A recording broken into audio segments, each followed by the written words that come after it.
Display പൊട്ടിയ phone എത്ര നാളിങ്ങനെ കൈക്കൊണ്ട് നടക്കും? ഒന്ന് നന്നാക്കിക്കൂടെ? ഈ ചോദ്യം സ്ഥിരമായി കേൾക്കുന്നവരാണോ നിങ്ങൾ? എന്നാൽ നേരെ വിട്ടോളൂ റോയൽ കൊച്ചിൻ മൊബൈൽസിലേക്ക്. Hardware and software services, unlocking services, chip level services, അതുപോലെ തന്നെ വാട്ടർ ഡാമേജ്, ഗ്ലാസ് റിപ്ലേസ്മെൻറ്റ്, ഇങ്ങനെ എല്ലാവിധ സർവീസസും സാധാരണ ഫോൺ മുതൽ ഐഫോൺ വരെ നിങ്ങൾക്ക് 30 ദിവസത്തെ സർവീസ് വാറണ്ടിയോടെ ശരിയാക്കിയെടുക്കാം. ഇനി നിങ്ങളുടെ കയ്യിലൊരു കേടായ ഫോണുണ്ട്, അത് എക്സ്ചേഞ്ച് ചെയ്യണമെന്നാണെങ്കിലും come to royal Cochin mobiles. So no more breaks, only royal Cochin mobiles.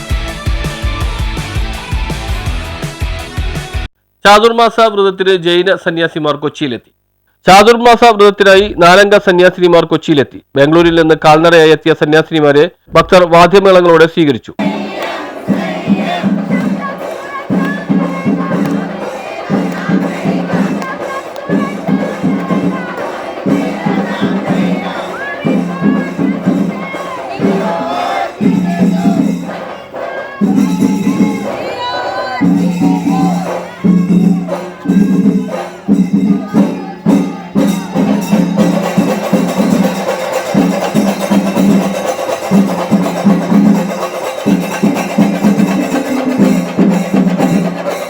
പരംപൂജ്യ സ്വയംപൂർണ Sreeji, ശിഷ്യരായ മന്ത്ര ശ്രീല ശ്രീജി, മൈത്രി ശ്രീല ശ്രീജി, മൃദു ശ്രീല ശ്രീജി എന്നീ സന്യാസിനിമാരാണ് കൊച്ചിയിലെത്തിയത്. ജൂലൈ 9 മുതൽ നവംബർ വരെയാണ് ചാതുർമാസ വ്രതാചരണം. പ്രഭാഷണം, അനുഷ്ഠാന ചടങ്ങുകൾ, ഉത്സവങ്ങൾ എന്നിവയിൽ സ്വാമിനിമാർ പങ്കെടുക്കും.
News bureau, Mattancherry.